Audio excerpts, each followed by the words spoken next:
Hey y'all, welcome to my channel. If you are new here, my name is Samantha Leanne and I talk about books. Today we have another edition of the King Chronicles, and if you haven't guessed which one it is yet, today we're talking about Christine. For those of you that are unfamiliar with the King Chronicles, this is my journey of reading Stephen King in chronological order. During these videos, I talk about fun facts that I come across while doing the research for this. I talk about my thoughts on the books as well as characters, themes, motifs, things of that nature. And then we also discuss any connections to the wider Stephen King universe. When we talk about connections, we are only looking at previously published Stephen King works. So as the series goes on and everything expands, we will see how different works connect with the previously published work. So I will provide a link up above for the playlist for any of the videos up until this point. I am woefully behind on this series. I hope that you all understand that it does take work for me to put these videos out. It's not as simple as just sitting down and reading it and like writing a 30-second review. I do research on each of these books as I read them, create notes, find the facts, have to go through and comb for the connections and things of that nature. So it does take a little bit of work. Thank you for your patience. I know that there's several of you guys that really love this series. I also love doing it. So thank you for your enthusiasm. But anyway, that said, let's just dive right into Christine. So as far as fun facts go, I didn't have a whole shit ton of fun facts about this. There's actually more information on the film itself than there is on the book, which is interesting. This book was published in 1983 by Viking Press, and it sold 303,000 copies in its first year of release.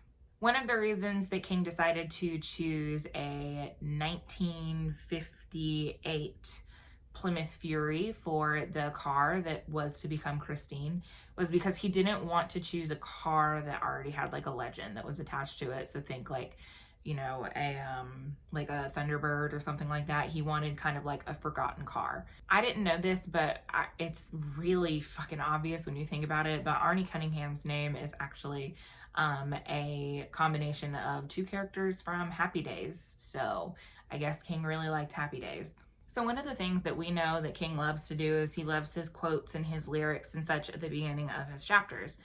Well, there are 51 chapters in Christine. The price tag of all of those quotes and all of those lyrics at the beginning of the chapters was $15,000, which he actually had to pay for out of his own pocket. That's like, that's too much. Like that's just way too much. I can't believe that he paid that much. Because it's like, you think about it, $15,000 in 1983 or, you know, like 81, 82, whatever, like, I don't know what that would equate to today, but probably at least double that. That's crazy to think about. Another thing that was interesting, and I'll talk more about this as we get into my thoughts on the book itself, but there is a point in the book where we go from a first-person narration into a third-person narration, which King now acknowledges was an imperfect solution to a problem that he found himself in whenever he was writing. And he actually admits now that it very nearly killed the book. So, fun fact is the back of this, I'm trying to keep the ring light glare off of it so that you can see it a little bit better. So here you see he is posing with a Plymouth. However, comma, that is not even a Plymouth Fury. That is actually a 1957 Plymouth Savoy. He got that completely wrong whenever he was, you know, creating doing the marketing and everything for that. And he just said, fuck it, and left it. So I thought that was a pretty fun fact. So those were the fun facts. Now let's just talk about my thoughts on the book. So I have actually read Christine twice. The first time I remember enjoying it, and I actually enjoyed it even more the second time around. And I think that this was because I listened to the audio. I can definitely recommend the audio. The audio is actually very good. It was very interesting to me because as I was going through and doing the research for this and reading reviews, there are people who really don't like this book. And I feel like it's one of King's most iconic books, very likely because of the fact that there was a film made out of it. And I think that the film may be better loved than the book itself is.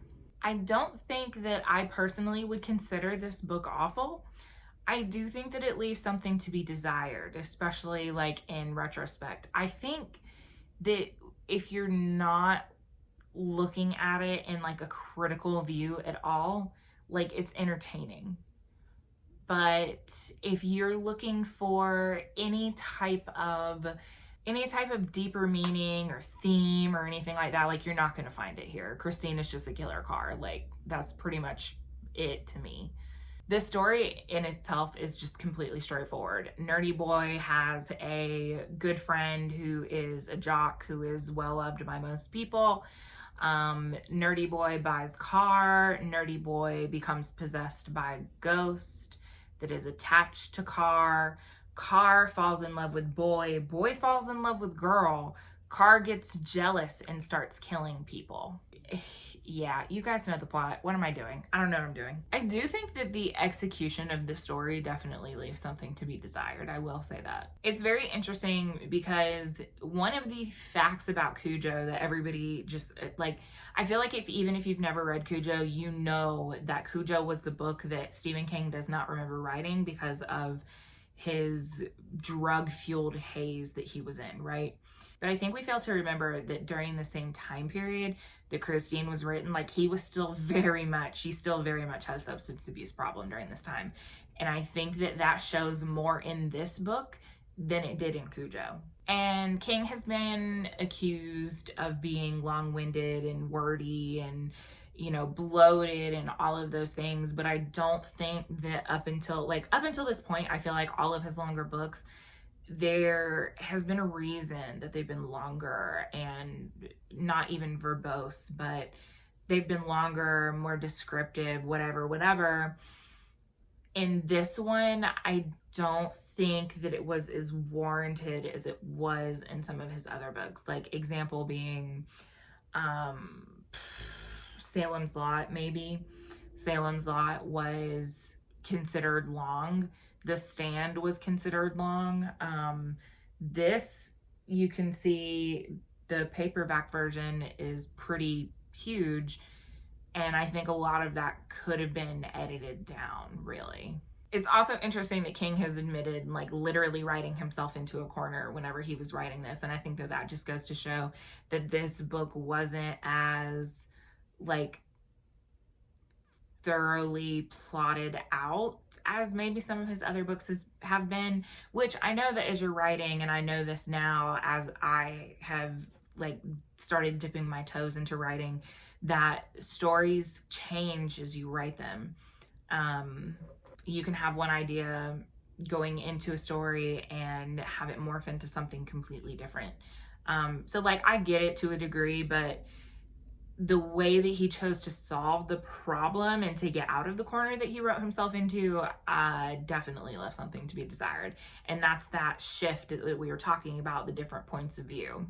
It's very jarring and does not do well to make the book feel cohesive.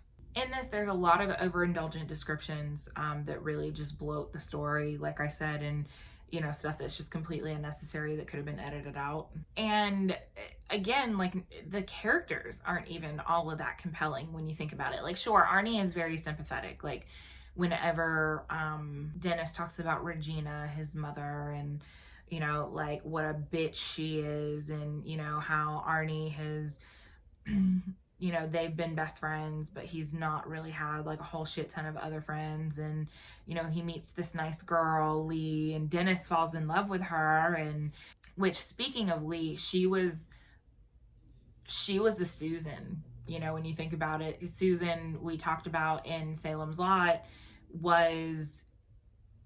she was a very nice girl, but she didn't really have much personality or like really add anything to the story aside from like pushing the story along. And I really think that was Lee in this story as well.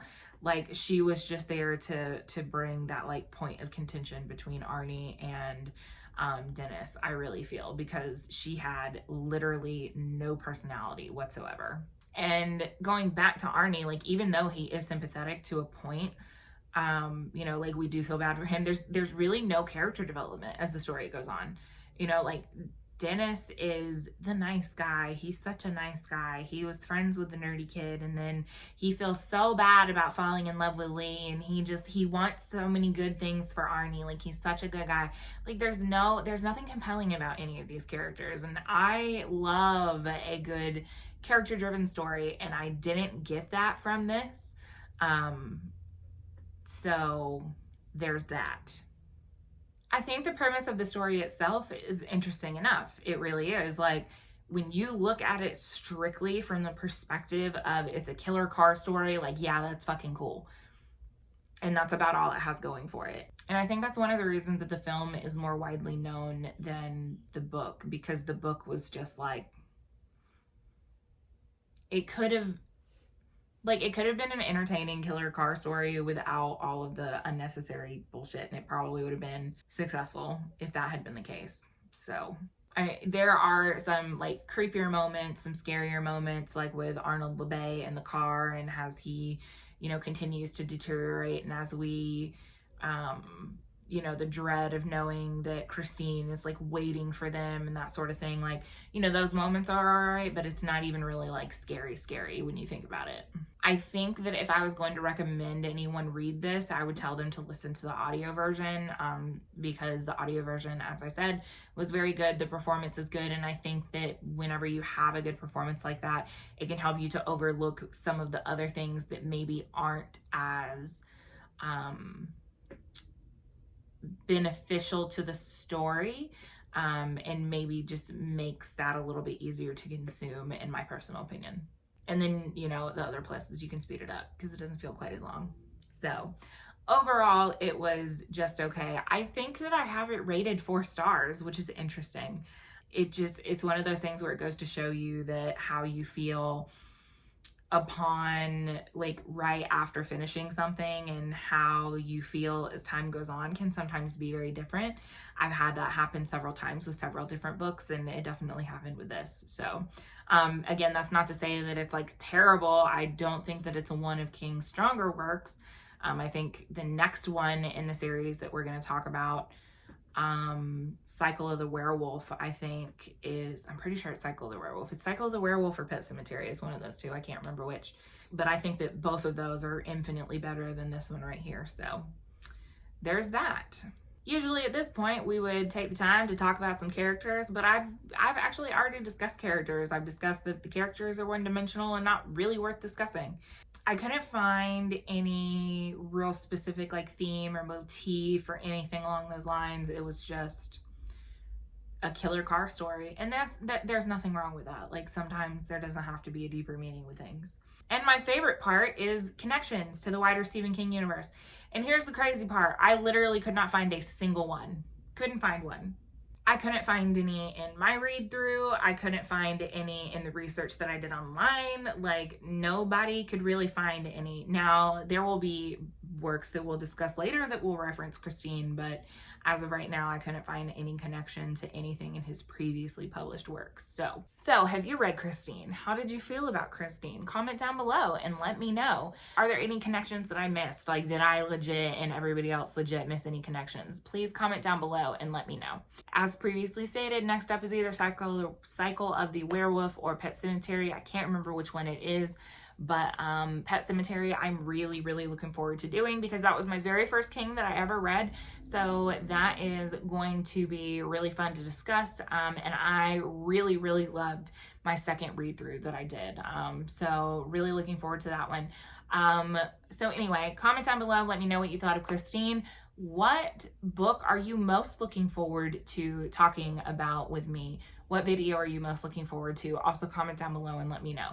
But that is all I have for you guys today, and I will see you next time. If you like what you see and you want to see more, you can click thumbs up. You can hit subscribe if you haven't already.